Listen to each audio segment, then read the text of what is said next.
Retrouvez les conseils d'observation de ciel et espace avec MEDAS, www.medas-instrument.com. Et jusqu'au 31 décembre, profitez d'une offre de réduction de 20% sur votre tout premier abonnement à ciel et espace en utilisant le code PODCAST. Rendez-vous sur cielespace.fr/abonnement, sélectionnez la formule d'abonnement qui vous convient, papier, premium ou numérique, puis renseignez le code PODCAST, PODCAST.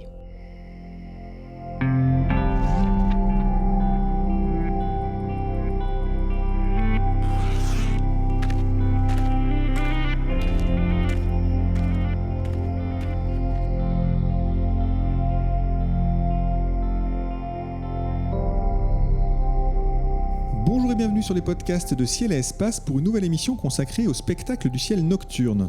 En ce mois d'octobre 2023, voici les objets célestes que nous vous conseillons d'observer.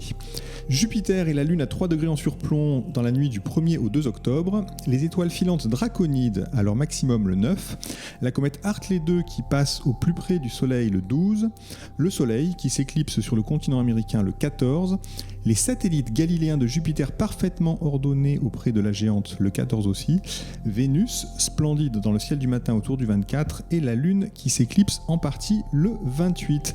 Pour commenter ces rendez-vous, je serai accompagné ce mois-ci par Sébastien Fontaine, fidèle au poste, et par Jean-Luc Dauvergne qui remplace au pied levé, on le remercie, Cyril Birnbaum, à qui on fait de grosses bises, hein, n'est-ce pas Sébastien ? Oui, on l'embrasse même s'il n'est pas là, et même surtout s'il n'est pas là. Et même surtout s'il n'est pas là, mais il sera là de nouveau le mois prochain. Nos deux spécialistes, Sébastien Fontaine et Jean-Luc Dauvergne, nous feront profiter de leurs conseils. Eh bien, écoutez, messieurs, bonjour. Bonjour. Bonjour. Alors, on a donc une pensée pour Cyril, mais il sera remis. Il va bien, faut rassurer les gens, c'est juste qu'il est devenu inaudible. Voilà, c'est ça, il ne pouvait pas vous parler à la radio et on a essayé en mime sur YouTube et puis finalement ça ne marchait pas. Donc on a décidé pour cette émission de le remplacer, mais on est très content d'avoir Jean-Luc qui se fait rare au micro de Ciel Espace. On va revenir un petit peu quand même. Hein. Mais avec plaisir. Très bien, c'est noté. Alors on commence avec la critique, non pas la critique, mais la chronique mensuelle de Sébastien. Vous avez la parole tous les mois pour nous conter une histoire de l'astronomie, une petite ou une grande histoire. Nous sommes en octobre. Quel est le thème de votre chronique ce mois-ci ? Alors la chronique, elle va peut-être faire plaisir à Jean-Luc, je sais pas, Gazindi, ça te parle, Jean-Luc ? Un peu, mais je suis sûr que tu vas m'apprendre des choses. Oh, je ne sais pas. Alors c'est vrai que quand on parle Gazindi, on pense souvent au cratère lunaire et un peu moins à l'astronome finalement, puisque Pierre Gazindi était un astronome et le cratère a été nommé en son honneur par notre ami Riccioli, on l'a déjà évoqué à ce micro il y a quelques émissions, en 1651, et donc c'était en octobre 1651 que cet honneur fut octroyé à Gazindi. Alors Gazindi, il est né en 1592, il est mort en octobre 1655, il est né à Champtercier, c'est pas très loin de Digne, on est dans les Alpes de Haute-Provence, et c'était un ami de Nicolas Péresque, autre astronome aixois, dont on a également parlé à plusieurs reprises à ce micro, et donc c'est un copernicien convaincu, il entretient d'ailleurs une correspondance avec Galilée, comme d'ailleurs Péresque, et la légende veut que Gazindi ait eu sa vocation astronomique lors d'observations qu'il faisait la nuit quand il gardait les troupeaux de moutons de ses parents. D'où ma question encore à Jean-Luc, ta vocation elle te vient également d'un passé de berger dans les Alpes, non ? Ah non, pas du tout. Non, plus du pic du Midi. Ah d'accord. Mais ça reste la montagne. Oui, puis il y a des bergers aussi dans les Pyrénées. Hein. Ah complètement, ouais. On les voit, il y avait même des lamas pendant un temps, si je me trompe pas, ça doit te parler au pic, ouais. Également, ouais. Bref, toujours est-il que donc voilà, c'est en tant que jeune berger il s'est posé des questions en regardant les étoiles. Il va poursuivre tout de même des études à l'université d'Aix-en-Provence, cher Gazindi. Il se fait remarquer surtout pour ses talents de philosophe et très vite il passe un doctorat de théologie pour devenir chanoine à Digne-les-Bains. Donc la commune pas très loin de son village natal, et c'est à partir vraiment de 1618 qu'il va faire des observations systématiques du ciel avec une lunette. Il va commencer par observer puis étudier les comètes et leurs mouvements. Il va entrer en relation déjà avec l'astronome Joseph Gautier de La Valette, dont on ne parle pas assez souvent, puisque c'est un autre ami de Péresque, et La Valette, il est notamment connu pour avoir participé aux premières observations détaillées de M42, Alors je fais un anachronisme, à l'époque M42 on ne l'appelle pas comme ça puisque Messier n'est pas encore venu, mais c'est vrai que la nébuleuse d'Orion a été observée de longue date à l'œil nu et à partir de cette époque à la lunette. Et donc, Gauthier de Lavalette est un des premiers à rendre compte de ce type d'observation. Donc, Gassendi continue à observer de plus en plus le ciel. Il popularise également en parallèle des observations toutes les thèses de Copernic et de Galilée. Il observe surtout les mouvements planétaires. Et notamment, il fait un travail remarquable autour de la boucle de rétrogradation de Mars en 1623, puisque je vous rappelle qu'à l'époque, un des arguments forts pour faire passer l'idée de l'héliocentrisme, c'est justement qu'on peut facilement expliquer les boucles de rétrogradation avec le système héliocentrique et pas le système géocentrique. Donc Gassendi va également observer bon nombre d'éclipses et d'occultations un peu partout en France et même en Europe. Il va faire un comptage assidu des taches solaires. Et c'est à lui que l'on doit le terme d'aurore boréale, terme qu'il invente pour un ouvrage. Alors le phénomène des aurores est bien sûr connu depuis fort longtemps. On sait que Pline l'Ancien décrit le phénomène d'ailleurs dans son Histoire naturelle parue au 1er siècle de notre ère. Pline l'Ancien, vous savez, c'est ce fameux astronome, scientifique, savant grec qui est mort en s'approchant un peu trop près du Vésuve lors de l'éruption qui d'ailleurs valut quelques dégâts à Pompéi. Et donc nous avons Gassendi qui va également rendre compte de bon nombre d'observations plus naturalistes. Il va également étudier pas mal la morphologie des flocons de neige. On est quand même à des études assez balbutiantes à l'époque. Et quand il monte à Paris, eh bien, il va également donner des cours particuliers à la haute société de la capitale. Je pense à des gens comme Cyrano de Bergerac, Jean de La Fontaine ou encore Molière. Donc c'est quelqu'un qui est bien introduit et dans le milieu scientifique et dans le milieu mondain tout court et dans la philosophie aussi. Et donc voilà comment, de son vivant, eh bien, Riccioli nommera un des très beaux cratères de la Lune de son nom, Gassendi. Très bien, passionnante chronique. Sébastien, d'ailleurs, ça me rappelle un papier qu'on avait publié dans Ciel et Espace consacré à la carte de la Lune qu'il avait réalisée avec Nicolas Pérez et Claude Mélan. Superbe carte et un article qui m'avait beaucoup plu. Donc, vous pouvez le chercher dans les archives de Ciel et Espace. Et ils avaient fait cette carte des observations depuis la montagne Sainte-Victoire. Donc voilà, une petite pensée pour les Aixois. C'est le moment de parler de l'actualité du ciel avec le premier, dans la nuit du 1er au 2, une bien jolie conjonction entre la Lune et Jupiter. Alors en pleine nuit, vers 3h du matin, notre satellite semble surplomber la planète géante. C'est bien ça la description de ce qu'on va voir, Jean-Luc ? Oui, et c'est un rapprochement qui est plutôt serré. Il y a seulement 2 degrés entre la Lune et Jupiter, donc c'est à peu près 4 fois la taille apparente de la Lune. Ou alors, si vous voulez vous faire une idée comme ça, 2 jours, c'est à peu près la largeur de 2 doigts collés l'un contre l'autre, vus à bout de bras.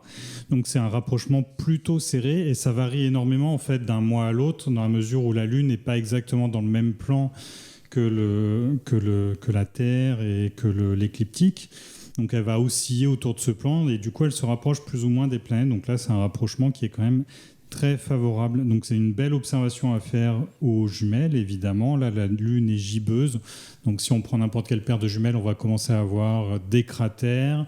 Et en dessous, on aura Jupiter dans le même champ avec les satellites de Jupiter. Donc même si on n'est pas équipé de télescope, on a une belle observation à faire. Et puis alors, si on est vraiment nul de chez nul en astronomie, c'est aussi une occasion de repérer Jupiter. Elle est relativement immanquable. Jupiter, en ce moment, c'est ce qui brille le plus dans le ciel, sauf en fin de nuit, il y a Vénus qui se lève. Mais en tout cas, en milieu de nuit, c'est de loin l'astre le plus brillant. Elle est assez haute dans le ciel, donc c'est quand même relativement immanquable. Et un peu plus loin, sur la gauche, on peut signaler l'amas des Pléiades, qui est environ à 15 degrés des 2 astres. Donc ça peut donner des idées de photos, pourquoi pas, pour des gens qui ont avec même relativement peu d'équipement. On a de plus en plus de smartphones capables de prendre des photos des étoiles qui ont des capteurs de plus en plus sensibles. Donc on peut aussi s'amuser avec un simple smartphone fixé sur un trépied à photographier ce rassemblement. Donc les Pléiades, la Lune et Jupiter dans le même capteur, c'est ça, sur la même image. Alors après, évidemment, si on veut dévoiler les Pléiades, la Lune et Jupiter seront surexposés. mais c'est pas grave, ce sera joli quand même. Très bien, donc beau spectacle pour démarrer ce mois d'octobre. Le 9, vous aurez peut-être la chance d'observer plusieurs étoiles filantes. En tout cas, c'est le maximum de l'essaim des draconides. Sébastien, une question un peu classique, mais draconides, d'où vient ce nom ? Constellation du Dragon, donc grande constellation placée entre la Grande Ourse et la Petite Ourse, faite d'étoiles assez peu lumineuses, mais qui se remarquent assez bien malgré tout sous un ciel assez sombre. Donc des étoiles filantes qui proviennent de la comète Giacobini-Zinner. Alors j'ai cherché un Giacobini, je ne connaissais pas. Michel Giacobini, astronome français. Il est mort en 1938 et c'est en 1900 qu'il découvre cette comète qui va être redécouverte 13 ans plus tard, en 1913, donc par un astronome allemand, Zinner. Et donc voilà pourquoi aujourd'hui on parle de la comète Giacobini-Zinner qui nous permet chaque année de retrouver cet essaim météoritique. Alors expliquez-nous du coup le principe finalement. Qu'est-ce qui fait le lien entre ces étoiles filantes et cette comète ? Alors les comètes, comme chacun s'en rappelle, sont d'énormes boules de neige sale qui tournent autour du Soleil et lorsqu'elles s'approchent de l'étoile, elles vont fondre partiellement, elles vont libérer des tonnes et des tonnes de gaz et de poussière. C'est là qu'apparaissent les queues cométaires, les queues de gaz et de poussière. Et donc, dans le sillage des comètes, il reste ces fameuses poussières. Et lorsque les poussières entrent en collision avec la Terre, vous avez l'apparition d'étoiles filantes en grand nombre dans le ciel. Donc, on parle parfois de pluie d'étoiles filantes. Et donc, c'est vrai que chaque pluie d'étoiles filantes fait référence à une comète.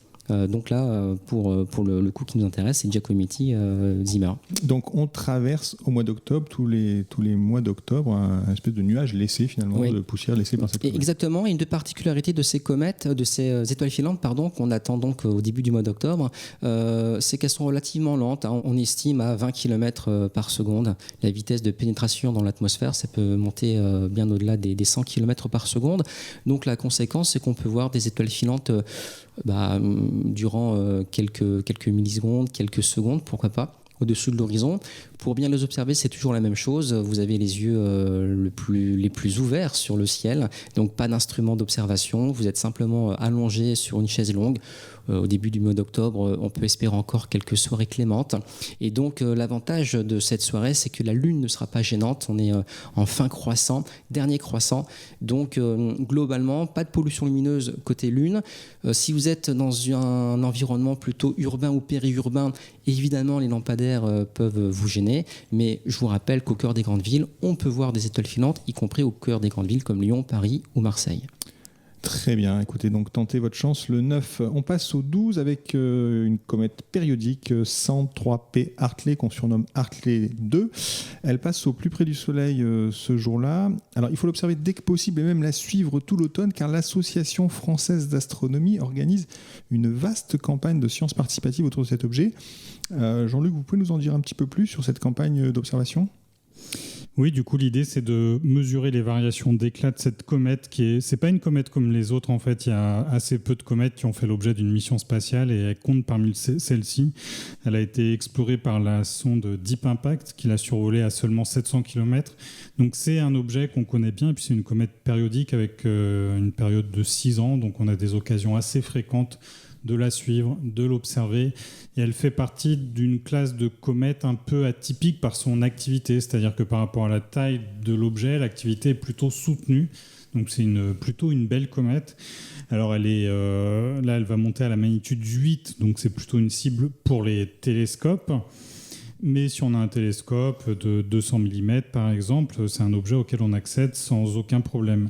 Donc là, l'idée de la campagne d'observation, c'est d'être un maximum de personnes à la suivre, à l'observer pour voir ces variations de luminosité qui, il faut le rappeler, le souligner sur les comètes, sont imprévisibles.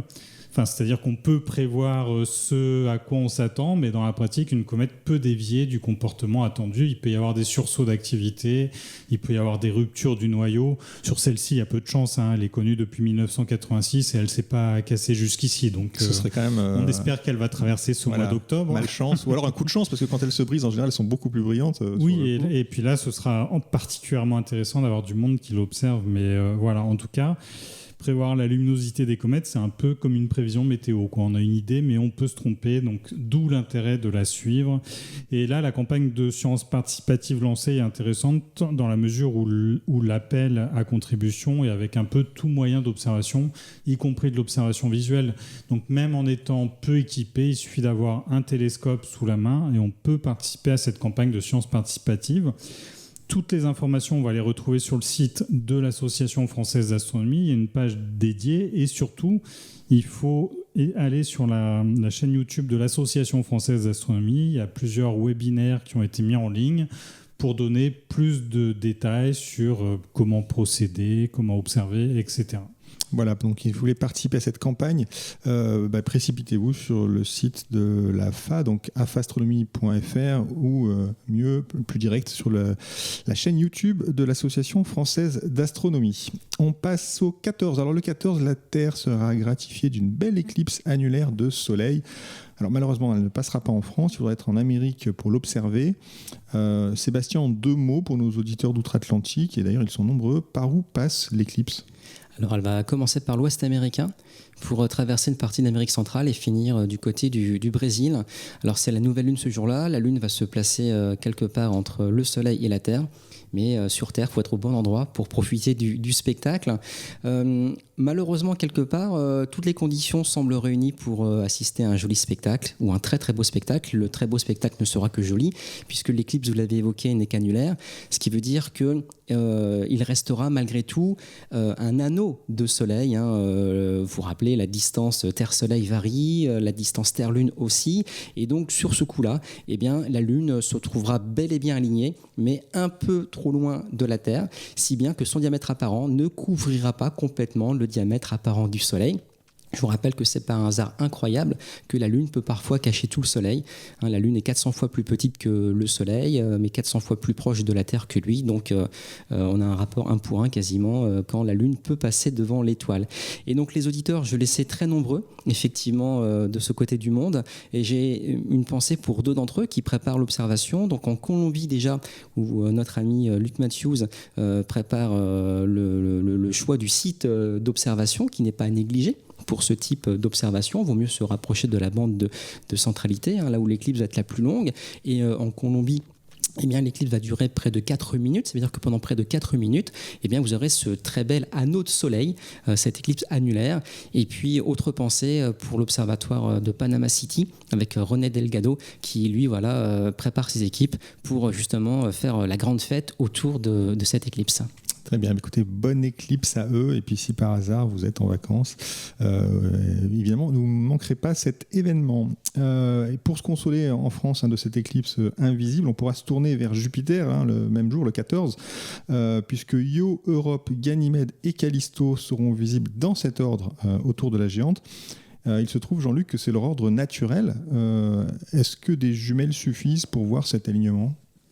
Oui, complètement. Avec un grossissement de 10 fois, on distingue parfaitement les satellites de Jupiter. Alors évidemment, s'il y en a un qui est collé à la planète, on le distinguera moins bien, mais là, ils sont suffisamment éloignés de Jupiter. Il faut observer plutôt à partir de 2 heures du matin, dans la mesure où, en fait, avant, on a Io et Europe qui se croisent. Donc si on veut vraiment les observer dans leur ordre naturel, c'est à partir de 2 heures du matin.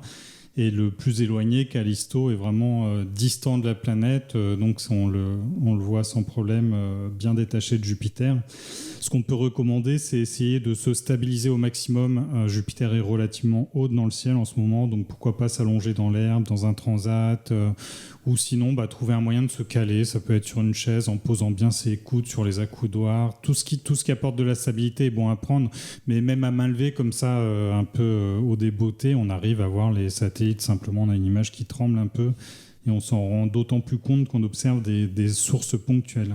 Et si on a un télescope et si on est bien équipé sur un balcon à Paris et qu'on veut photographier tout ça ensemble, est-ce qu'on peut y arriver, Jean-Luc ? Oui, bien sûr. Donc il faut, pour photographier ces objets, il faut avoir une petite caméra vidéo.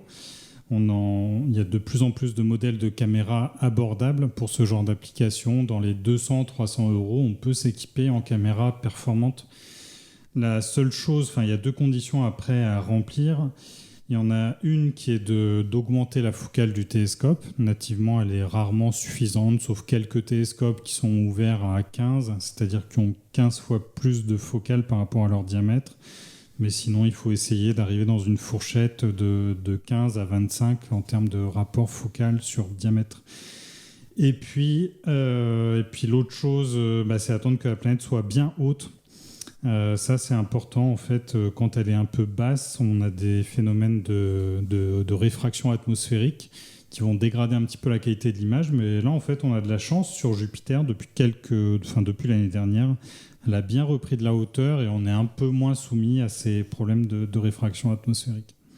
Et donc typiquement, il faut aussi prendre comment la caméra, vous la faites tourner pendant 5 minutes. Comment techniquement ça se... Je te l'ai dit, vous avez, je crois, publié des tutos qui expliquent très bien ça, je crois. Sur ma chaîne à moi, il y a pas mal de conseils sur le traitement, la prise de vue, etc. C'est pas très très compliqué. Effectivement, il s'agit de prendre des vidéos d'une durée... Alors si on fait le calcul théorique, si on veut pas subir la rotation, il ne faut pas dépasser tellement 60 à 90 secondes, mais dans la pratique, les logiciels qu'on utilise derrière pour traiter les images vont compenser un peu le déplacement des détails autour du méridien central. Donc en fait, dans la pratique, on peut sans difficulté faire des vidéos qui durent 2-3 minutes. Je ne conseille pas forcément d'aller au-delà, mais normalement, jusqu'à 2-3 minutes, ça ne tient pas trop mal. Et ensuite, effectivement, on va utiliser un logiciel qui va extraire les meilleures images, les recaler entre elles, corriger les déformations de la turbulence, c'est ça le plus important. Et puis après, on peut accentuer les détails. Mais même si on n'a pas de caméra, il ne faut vraiment pas hésiter à profiter de ce spectacle à l'œil nu. Là, ce qui est bien, c'est de pouvoir facilement avoir les satellites dans le même champ avec un grossissement relativement fort. Et avec une observation comme ça, en fait, on peut s'amuser vraiment à distinguer les différences de luminosité, de taille et même de couleur de chacun de ces satellites. C'est quand même très varié sur Jupiter, entre Europe qui est un peu blanc, Callisto qui est très foncé, Ganymède qui est un petit peu entre les deux, plutôt gris, puis Io qui est franchement orangé. On le surnomme le satellite pizza là, avec tous ces volcans. C'est une cible très haute en couleur. Si on a un bon télescope d'un certain diamètre de 200-250 mm et un ciel stable, on distingue très bien la taille apparente de ces satellites. Ça fait vraiment des têtes d'épingle. Donc on peut vraiment s'amuser à apprécier toutes ces différences entre les satellites. Parfait, donc une parfaite soirée pour faire de la planétologie ou de la satellitologie, je ne sais pas comment dire, comparée. Alors on passe maintenant à Vénus, autre splendide planète, notamment le 24. Sébastien, vous pouvez nous expliquer pourquoi le 24 ? Vénus est étincelante. Ouais, elle sera très très brillante, magnitude moins 4,3, parce qu'on est en élongation maximale, élongation occidentale, ce qui veut dire que Vénus sera visible le matin, vers l'est, dans les lueurs du Levant, même plus que les lueurs du Levant, puisque là, c'est une belle élongation. Vous savez que les planètes intérieures, donc Mercure et Vénus, ne s'écartent jamais trop du Soleil, angulairement parlant, et donc sont des planètes qui accompagnent toujours le Soleil dans ses levées et dans ses couchers, et donc deux planètes qui vont se voir tantôt durant plusieurs semaines le soir, tantôt pendant plusieurs semaines le matin. Autrement dit, contrairement à ce que certains disent et répètent tout le temps, Vénus n'est pas qu'astre du soir. Certes, le soir, c'est l'un des premiers à apparaître parce que extrêmement brillant, mais actuellement, Vénus est du matin. Et donc, en fonction des élongations orientales ou occidentales, eh bien, Vénus passe d'un côté ou de l'autre du Soleil. Actuellement, elle est visible le matin. Profitez-en, elle se lève plus de 4 heures avant le soleil. C'est un beau spectacle qui dure jusqu'au lever du soleil et même après, puisque je vous rappelle que Vénus est tellement lumineuse qu'on peut toujours la voir à l'œil nu alors que le soleil est déjà levé. Très bien, donc on regardera Vénus les matins de la fin d'octobre. Dernier événement du mois, une éclipse partielle de lune. Alors Jean-Luc, elle sera vraiment même très partielle, mais ça vaut toujours le coup de regarder une éclipse quand même. Oui, alors effectivement, sur les éclipses de lune, il y a un peu deux zones, c'est-à-dire que la lune passe dans l'ombre de la Terre et on a une partie de pénombre et une partie d'ombre à proprement parler. Ce qui nous intéresse, c'est le passage dans l'ombre. C'est là que la lune va se teinter d'une couleur un petit peu brique. Et là, en fait, la Lune rentre à peine dans ce cône d'ombre, mais on va avoir un bout de la Lune quand même qui va être mangé. La partie de passage dans la pénombre, c'est relativement peu spectaculaire. En fait, l'éclat de la Lune baisse, Mais à l'œil nu, c'est quelque chose qu'on perçoit assez mal pour quelqu'un qui va avoir l'habitude de lever le nez en l'air, et de regarder la Lune. La personne va se rendre compte qu'elle est moins lumineuse que d'habitude. Mais le kidam verra la Lune, il se dira elle est pleine comme d'habitude et verra pas franchement la différence. Donc là, il s'agit d'observer plutôt en début de nuit et surtout au moment du maximum, là où on a un petit bout de la Lune qui rentre dans l'ombre, et ça a lieu autour de 22h14 en temps universel. Donc c'est en plein milieu de la nuit en fait, et du coup ça vaut le coup de regarder à l'œil nu, encore plus aux jumelles, parce qu'on a vraiment qu'un tout petit bout de la Lune qui rentre dans l'ombre, et évidemment au télescope. Parfait, donc c'est à observer le 28. C'est maintenant l'heure de la chronique photo. Alors Jean-Luc, vous avez relevé le défi, vous allez nous proposer une chronique photo. Alors c'est pas comme si vous ne saviez pas faire d'astrophotographie, on était assez tranquille en vous proposant de remplacer Cyril ce mois-ci. Il peut tout faire, Jean-Luc, il peut remplacer tout le monde. En tout cas, vous avez donc le choix de la cible pour ce mois d'octobre. Quel objet vous nous conseillez de photographier et puis je vais prendre une grappe d'objets. En fait, on va rester dans les planètes. On a une période maintenant là qui est très favorable à l'observation des planètes, dans la mesure où on a 4 planètes vraiment très très bien placées. En début de nuit, on a Saturne, donc là c'est toujours un plaisir de voir Saturne avec ses anneaux. Elle est encore un peu basse, mais elle a repris de la hauteur depuis ces dernières années, donc commencer la nuit avec Saturne, c'est très bien. Si les images sont plutôt de bonne qualité avec Saturne, on a des chances d'avoir des bonnes conditions ensuite sur Jupiter, dans la mesure où Jupiter est plus haute dans le ciel. Donc on l'a évoqué un petit peu tout à l'heure pour parler de l'observation de ces satellites. Et puis à côté de Jupiter, vraiment pas très loin, on a Uranus. Alors les deux planètes sont un petit peu en conflit l'une avec l'autre. Si on veut passer du temps sur l'une, on va peut-être sacrifier l'autre. C'est un peu dommage. En tout cas, Uranus, si on est bien équipé avec des télescopes, je dirais 250 mm, 300 mm, c'est là où il y a des choses très intéressantes à faire en imagerie. Si on la regarde à l'oculaire, on va avoir une tête d'épingle bleue. Et si on essaye de faire des images sans filtre, en utilisant la lumière visible, on va dire, on va avoir un petit peu le même rendu et on aura normalement assez peu de détails. Par contre, Uranus, si on l'observe dans l'infrarouge, là, elle commence à dévoiler tous ces détails et ils sont assez nombreux.